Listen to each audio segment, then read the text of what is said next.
Hey everyone, this is David Wolinsky back with another interview from Don't Die. This time I'm bringing to you the second half of my conversation with Alison Tatlock, who's a TV writer, probably best known for her work on Halt and Catch Fire and right now Better Call Saul. She and I spoke on December 21st, 2017. If you'd like to provide support for this project through my Patreon, you can check the links down below. Also, if you'd like to read full transcripts of other interviews I've done, you can go over to knowdon'tdie.com. Otherwise, thanks, and here's Alison Tatlock. I think, was it one of your episodes that had the line about a computer can't tell me what I want? Am I remembering correctly? Yes, that's right. I feel like once a week I'm saying that and not directly quoting you per se, but I find it sort of this sort of I don't know, it's sort of baked into so much of our tech today. But I guess, like, what do you feel is sort of different about a computer telling us what we want today versus the era of Halt and Catch Fire? Versus the era of today versus the 80s and 90s, yeah. But do you mean? But what do you mean in terms of a computer telling us what I want, what we want? Like, do you mean like our computer's better at telling us? Sorry, my other line is beeping. Okay. A computer telling us what we want? That our computers more act at that than they were during the Halt era? Is that your question? Yeah, no, that's a good way to take it. It was intentionally obtuse there. Yeah. I mean, has it gotten better at it? I mean, is it well, a weird thing to even expect anyway? Gotten better, like our computer's better at telling us what we want. I find it really freaks me. This is a very, this is sort of an admission of a kind of naivete on my part about technology, but it wasn't that long ago that I realized that the blinking shoes on my Facebook page were the shoes that I had considered buying on Zappos or whatever a couple days earlier. Mm-hmm. So, and also I not recently, but when this phenomenon first started, whenever it was, a few years ago, I did buy a couple things that popped up on my Facebook page where I was like, oh my gosh, the computer is right. I do like those shoes. I do like that thing. Yeah. Clever computer. And now I try to avoid and ignore all of that. And the blinking images of the things that I've browsed and considered buying, it really freaks me out. Actually, I find it kind of chilling. And somebody in the writers' room, we were talking about it, Halt and Catch Fire, and one of my colleagues said, like, well, yeah, that's just the Internet. That's just what it is. That's just what it does. And I get that that's true and that that's just basics now, but that would have been a really it was alarming when it first started to occur. It was alarming to me, and it still kind of is. The reason is not so much because of technology or some feeling of like being the victim of an algorithm. It's more about a world driven by commerce and corporate messaging. And it disturbs me that the computer, as a representative of American corporations, is trying to get me to buy shit. And buy shit that is specifically geared towards me.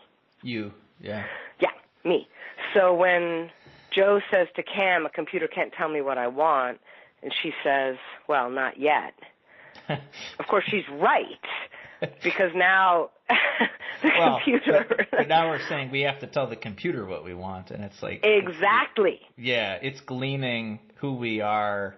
I don't know. This just goes back to I just feel like the internet that we've gotten is not what we were promised. I think that's right. What do you think would make it more what we were promised? I don't know. That might be above my pay grade, but I mean, what were we promised? We were promised the ability to expand our horizons Yeah. and to better ourselves. And instead, armed with the option paralysis of the internet, we gravitate to people who are already like us, or we think are already like us. We don't know because we haven't met them. And then we just like complain to them or we brag to them. So, yes. So we try to make our lives look as shiny and perfect as possible. And then in many cases, we turn on each other. Or at least it creates a forum where people can turn on each other. So that's all frightening. But we do have access to vast knowledge and research, and that's pretty cool. I mean, I use it, with this to just talk to people. So I guess in some ways, I've created my own small corner of the internet but it's a very active thing. Like it doesn't naturally flow to people to have your horizons expanded. Right. But maybe that's true offline too. I mean, it probably is, right? So maybe the internet we were promised is a empty promise. I don't know. Because we just tend anyway to have a kind of tribal. Because humans were involved with creating it. So I mean, you look at an algorithm and it's the same thing, right? It can't be perfect because it's made by imperfect creatures. Right, and it's a sorting mechanism, perhaps just as we would sort ourselves. I feel like we're writing a new manifesto here. I don't know. What are we saying? I'm not sure. Our followers will be so confused. Well, I guess, are there things you miss about day-to-day life that the internet has sort of removed or replaced for you? Yes, I'm total fuddy-duddy with nostalgia. And I miss, look, the convenience, and I was one of the last adult professionals that I knew to get an iPhone. I was quite late. I really held out. And it's so convenient, and I appreciate it every day. And I also am nostalgic for the days of not having it, for the days of not having one, for just being out in the world and not needing or having the capacity to check every minute. check. It takes me out of the present moment. It feeds into an attention deficit tendency that I think I have anyway, probably just as a child growing up in front of a TV set, but that I also think is like a cultural disease a little bit. I'm actually, I don't even know if I should get into this, but I'm a little sensitive, just physically, to computers and cell phones, just a little. Oh, sometimes I feel like I'm cooking my eyeballs. You are.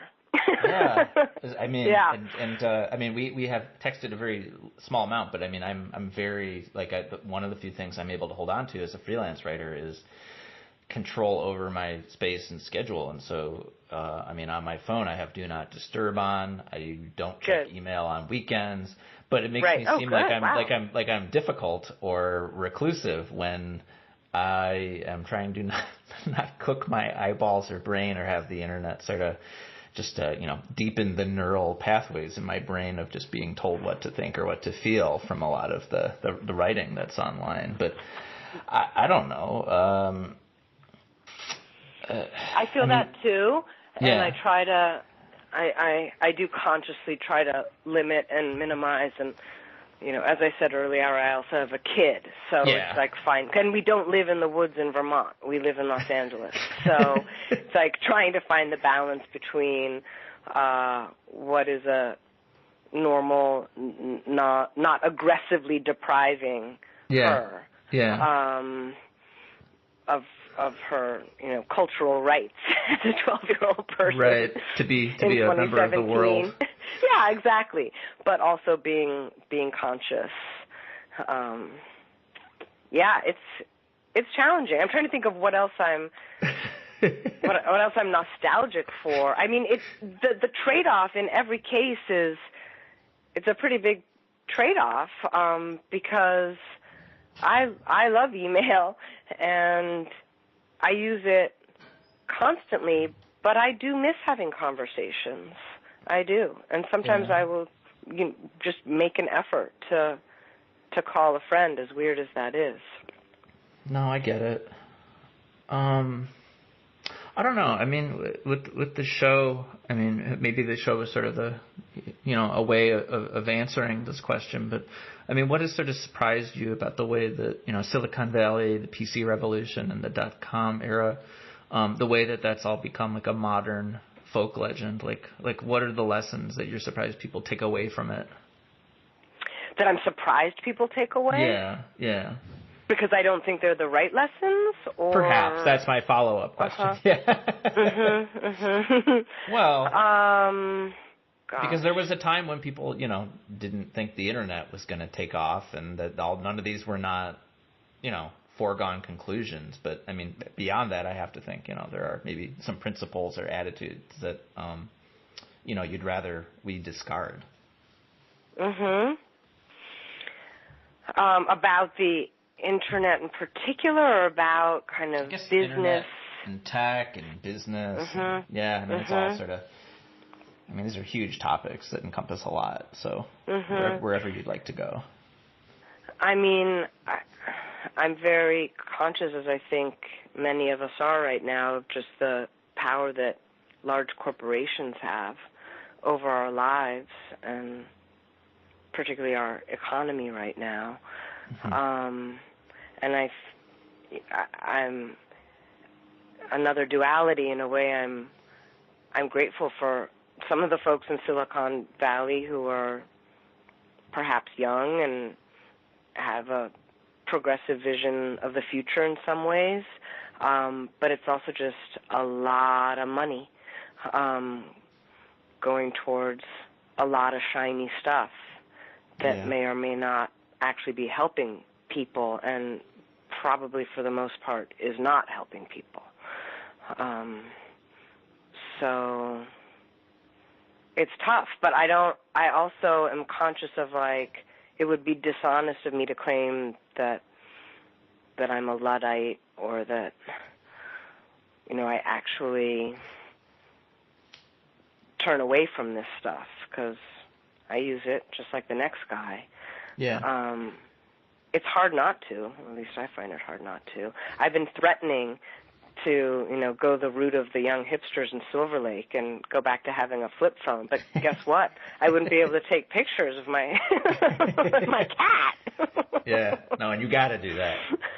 You need to. I actually rarely do that. But just for the record, I rarely take pictures of my cat. I was assuming. Just saying that, David. It was an example of it's just a random example. Yeah. Yes, on the one hand also, is it great to be able to record everything as it's happening in the moment? It's awesome. And also, does recording everything as it's happening in the moment pull us out of actually being present in the moment? Yes, I believe it does. So I am nostalgic for a time when I didn't have the capability to do that. And we joke a lot. Well, I moved to L.A. in 1999, and at that time I did not have a cell phone. I was, some people did, a few people did that I knew, but not everybody. There was no GPS, and I would drive around town with my Thomas guide and get lost and cry. And then it was dangerous to cry while you're driving, so I'd have to pull over. And occasionally I actually, in L.A., would have to try to find a payphone, which seems truly absurd right now. And it sucked. It was really hard. And do I feel nostalgic for it? Yes. And it's not just being nostalgic for being young and kind of the hardship and shenanigans of youth. Right. It also is nostalgia for something more than that, some kind of purity of experience. I guess that just sounds so, I don't know philosophically what exactly that sounds like. It sounds a little dangerous to me, I guess.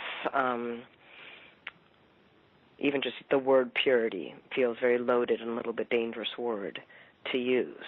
But just the notion of being unplugged and of having to, deal with, not a virtual reality, but deal with actual maps and quarters and phones. I think it's people of a certain age, we try to reconcile what is nostalgia versus what's actually recognizing this like reservoir of joy we had that comes from screwing up and living life and being present in a world that we can get really abstract and interrogate what is reality, but it's a thing that we know is real in a way where some of the people, and maybe these are conversations you've had with your daughter, but like I've interviewed younger people who they're trying to reconcile, no, the internet is a real place, it is real,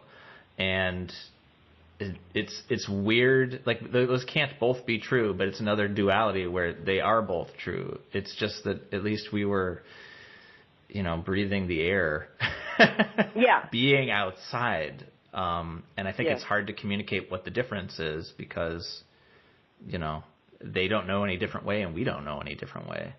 Yeah, I think you're right, and I think you're right to point out that the whole notion of reality or assumptions about reality is kind of, some would say, questionable in and of itself. So I get it that our claim towards this being the, quote, real world, is, some others might have some thoughts to say, things to say about that, whether it's, physicists or Buddhists. In my book, the YA novel that I've been working on with my sister, we get into this a little bit because we talk about how there's a famous Japanese video designer who used a river near his house where he grew up in Japan as inspiration for the art of his games, and the games were beautiful, and I found that really compelling, and also the kind of old-fashioned part of me thought like, oh, but why not just go to the river? What about just like, kids, go outside and go to the river? It's great that the river is recreated even beautifully in this game. But I worry about the kids not going to the river. And I guess the same could be said. I know that you've talked quite a bit, or you've interviewed people and talked about the relationship between gaming and the film industry, or the game industry and the film industry. And certainly the same thing was said to us when we watched TV. Go outside. Oh, that you're wasting your time? Yeah, don't watch TV. Go outside, play, live your life, be in nature. And, that is equally valid. So I guess my point is we didn't need video games to pull us away from the river. We already had a screen. That was very much a part of my life as a child. Well, there's another, we've been talking about these dualities. There's another duality that is in here, which is sort of this overlap between tech and art and artists.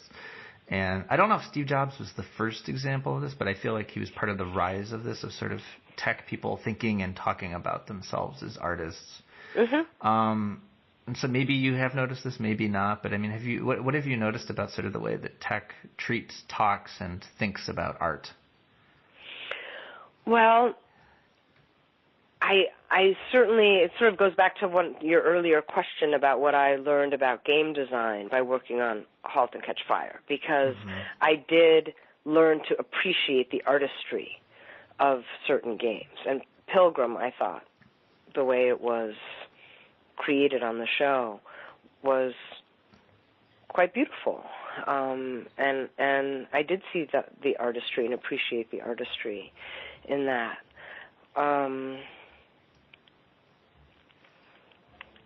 The word technology is interesting to me too. It actually comes up quite a bit in yoga classes and meditation. I don't know if you've experienced this at all, or if this is your jam at all, but it is my jam, but lightly and not as much as I should or would like to. How do you mean? I'm just always intrigued, for instance, in a Kundalini yoga class, and I'm not an expert at all, but I've gone in and out for a long time. Yeah. So I'll talk about that when you are in a certain position and dealing with specific pressure points. In other words, your index finger is pressing under your thumb as opposed to your ring fingers pressing under your thumb. They will refer to this as a technology, like an ancient technology. And it's the technology of the body, which I find kind of beautiful. Whenever I hear that word, I always think like, oh, right. Technology before, thousands of years before what we think of today as technology. And that doesn't really address your question about art, because that's not so much about art, but it's more about the whole idea of what technology is and what does that word actually mean, and where did it come from. As far as tech people being artists, I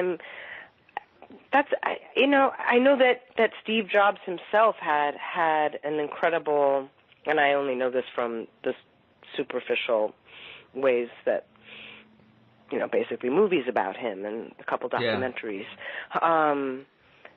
that the products that he helped design and make that we're also obsessed with and addicted to right now have a kind of artistry to them. Is that art, like being an artist? I don't know. I don't know. I don't know. The art world I don't can't think that's even for agree me to on. say. Yeah, I don't feel like it's for me to say. I don't know. But I appreciate that there's an artistry to it. Yeah. I guess it's more artistry or art in the way that you would look at architecture, perhaps. Although there is kind of a sculptural element to it, too. I'm holding my phone right now, and there is a kind of, beauty to it. So is that art? I mean, then you're getting to the fundamental question of what is art. That seems a little daunting to discuss on a... we can get into it if you want. I just say yes. It's certainly art adjacent. Yeah.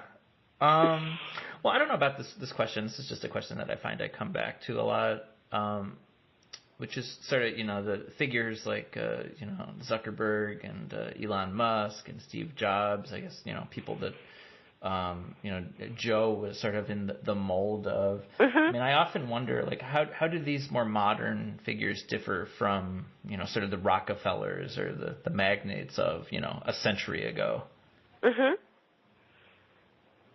So you may not be researched on that, but so it's okay to tap out if you're like, I don't know. Yeah, I feel like you know. I feel like you know the answer. I don't know. That's actually a thing I keep coming back to, and It's trying to define the differences. Because I think arguably these are people who shaped the world we live in the way those names, a century ago did. But intriguingly, or maybe it's just a bad question, I've asked it of many people, and no one knows. So maybe there's no connection, those guys, the guys that you mention, I think of more as money people, right? As like a Warren Buffett, or I don't know, as opposed to like makers of things. Like, who did you mention? Rockefeller and who else? Just Rockefeller. Do you know what I mean? Like, that's the one distinction that pops to mind, and is the guy Elon Musk. He's more like Eli Whitney, right? These are inventors. Oh, that's true. Yeah, as far as like attempting to revolutionize a field. Yeah. Literally. Yeah, innovators, inventors, changers of the way we do things, changers of the way. I mean, Eli Whitney, it's not like I think about Eli Whitney every day, but it's not a terrible example. That's a great because it's Industrial Revolution. Yeah. And I think, Industrial Revolution, there are probably a lot of parallels we could draw because, right, to the internet and the tech revolution. I mean, I feel like I'm a little bit in dangerous waters right now because I am not a historian. I was going to say, and I haven't read about homework. I haven't read about the cotton gin in 30 years, probably. It's okay, yeah. But nonetheless, major advantages and disadvantages I think Yeah. we can agree to those Yeah. big changes that were taking place Yeah. at that time in our culture. And I'm sure there was, I would imagine, a lot of nostalgia for a time before that stuff existed, and it also brought huge advancements and conveniences and wealth. Yeah, I mean, I feel like we are in the midst of sort of the closing of cycles that we don't really understand today. And, you know, a big thing that I responded to in Halt and Catch Fire, maybe this was not an intention, was sort of, it was, I took it as sort of a reminder of where some of these things started, and a reminder that these things are still up for grabs. So I don't know. I don't really have a question. Yeah. So it's just more of a compliment and an observation. Well, I mean, I appreciate that, and I loved the show. I loved working on it, and I loved watching it, which is not always the case when you work on something. Yeah. And I think I would love it even if I hadn't worked on it. So, and it's a show that for a while not many people knew about it, and so that's why it's always exciting. It has a special kind of delight when somebody responds to it, somebody like you responds to it in such a thoughtful way is very cool. And I feel like the show, on the one hand, has an aspect of it that's a cautionary tale for sure, and the Suicide Note Hacker's Manifesto is a cautionary tale, and many of the main events of the show have that flavor, but it is a hopeful show in a lot of ways too, and we tried to do both. Yeah, well, that's probably, again, where the truth lies, is not being purely one. And this is not a question I had written down. I just have another one here for you after this. But I mean, what sort of was the composition of the writers' room as far as like pessimists versus optimists? That's interesting. It was an amazing writers' room. First of all, I love all the people who sat in that room, and I feel like I just have to think through it for a minute. I feel like it was quite I feel like most people had both. That's probably closer to the truth too. Yeah. I think that I can't think of anyone that pops to mind when I think like, oh, that person was a glass half empty person. I mean, there's certainly energetically, you can say like somebody's a little bit more of a down energy, and someone else is a much more up kind of energy, as far as mood. But as far as worldview, I feel like we were all, pretty, the kind way to look at it would be balanced, and the neurotic way to look at it would be conflicted. And I feel like we were both, we were all kind of both. Well, that's life, though. It is. It is, and I think the reason the show worked, if we feel that it did, is partly because we all tried to bring all of that, and in as honest way as we could, and then of course credit to the guys who, again, created the show and ran the show, that they were able to kind of synthesize our little brew of neuroses and longing and hope, and pour it all in and stir it up. Yeah.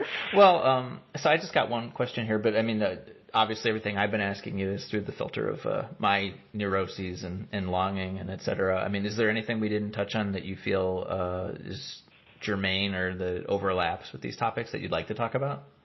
Well, I feel like you asked me a little while ago about revisionist history, and specifically, I think you were getting at the Cameron-Donna relationship, their partnership, their ups and downs as friends. Yeah, and as partners. Nothing specific. Just curious about sort of what was guiding that, or the scaffolding that you put down. I think that that in the second season of the show, when I was not in the room, there was a feeling that relationship was potentially incredibly rich and not yet explored. And they put their heads together and told a story in season 2 that was very much about the two women. And so we in season 3 kind of inherited the riches of that. And I loved all the characters on the show, and we all loved all the characters. But just to answer your question of is there anything that we haven't touched on specifically, would just be I would want to emphasize how amazing and somewhat remarkable it was to work on a show that had as a major element this relationship between these two women who worked together and loved each other and hated each other at times. And I read an interview actually with Carrie Bichet, who played Donna, where she said that we won the Bechdel test over and over again without even thinking about it. Oh, yeah, that's true. And that's true, and I'm proud of that. And it's pretty rare, actually, rarer even than you might think. Not only on TV, but sometimes in life.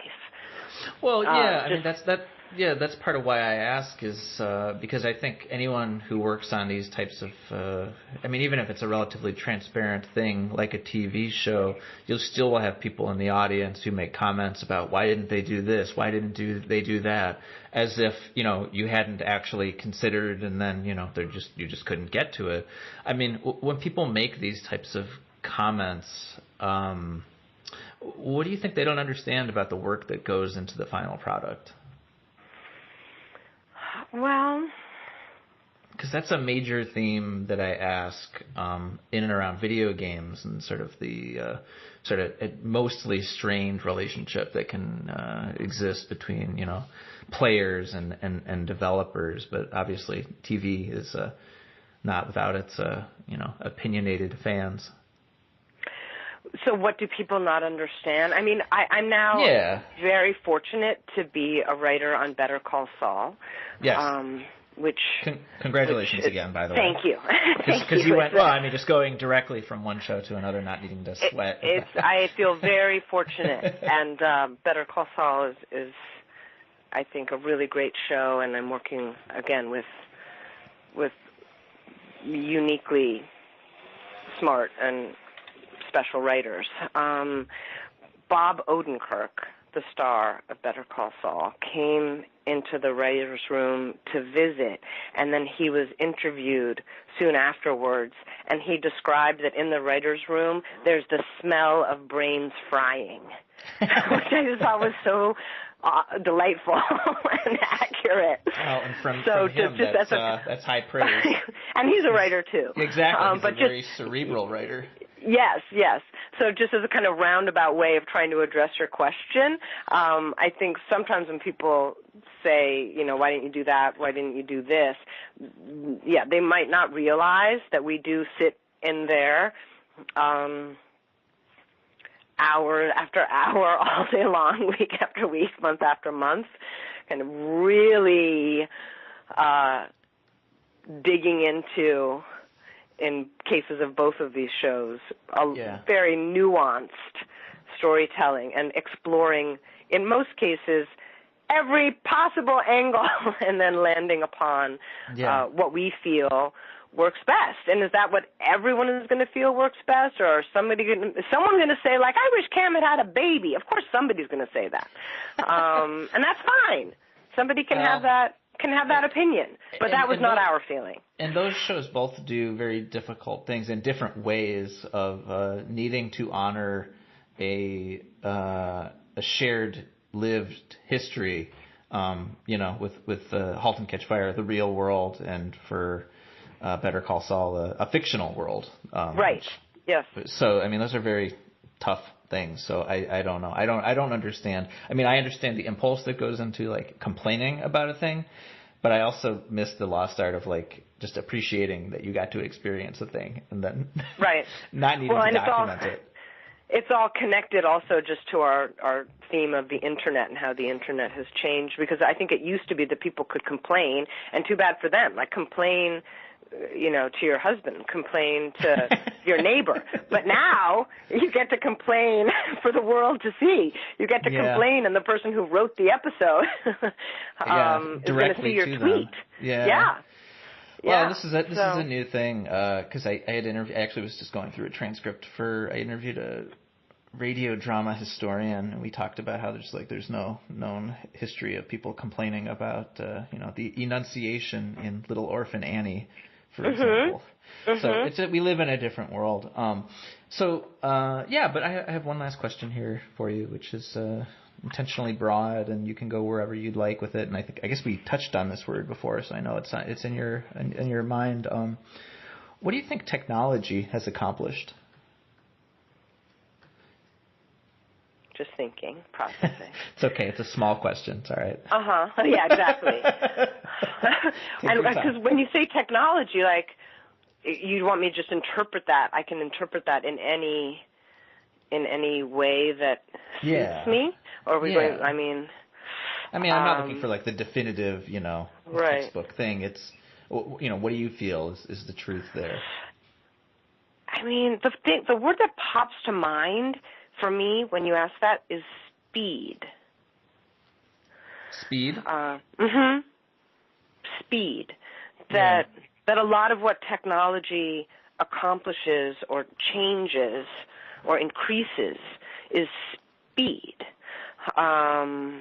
So we used to, in order to communicate with each other when we were far away from each other, we had to write a letter, and that letter had to go on a horse, and et cetera, et cetera. And then it gets quicker and quicker and quicker and quicker until now, we can we shoot off a text and it's immediate, and then we either regret it or we don't, depending. So, there's the beauty of speed, the immediacy, the satisfaction and the gratification, and also the convenience of speed. And then there's the downside. So that's just one, one thing that occurs to me in response to your question, but I know there are many different ways of answering the question. I think there's something to be said for slowing down, and that addresses so much of what we've talked about. And that slowing down, I'm sure or slowing down / going back would not solve all of our problems either.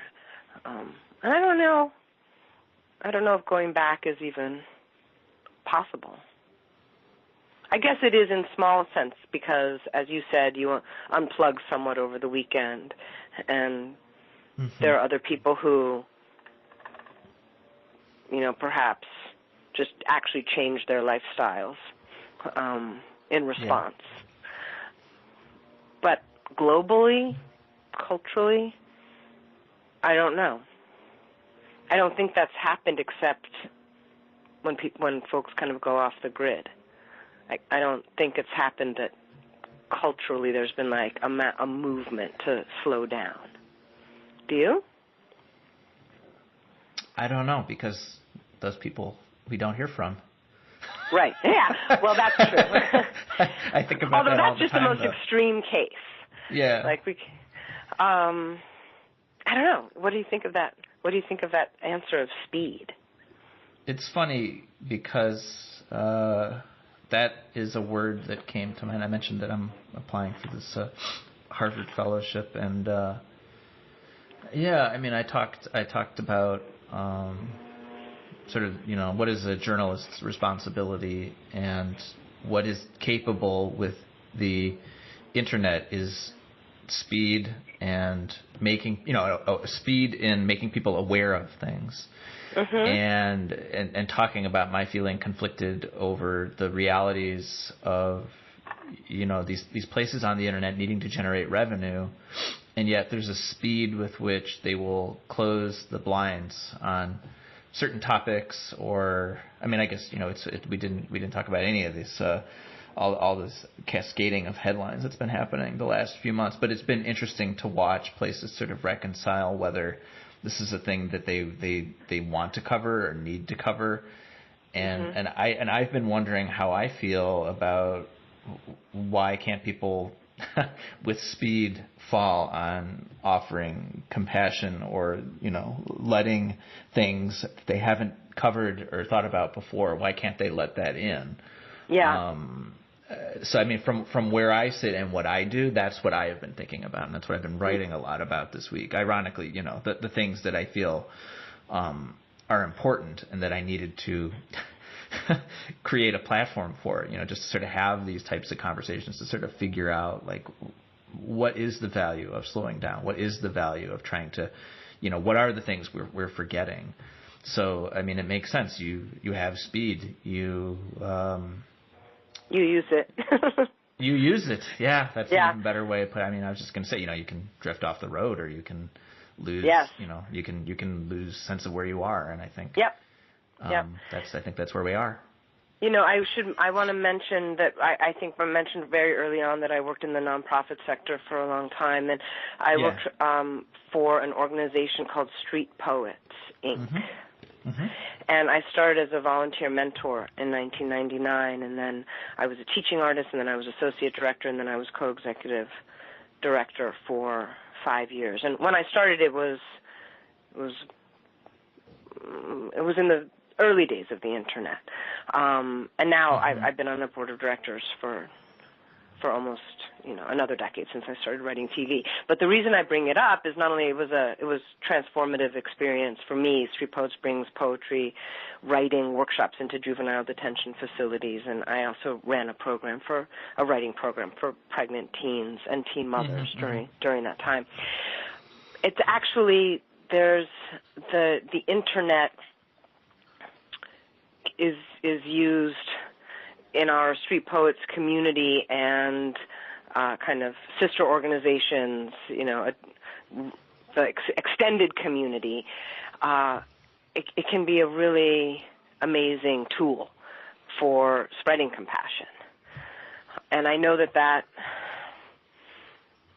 might be the smaller story, and that the bigger and more concerning story is how damaging and hurtful and harmful it can be, especially for young people when they're vulnerable.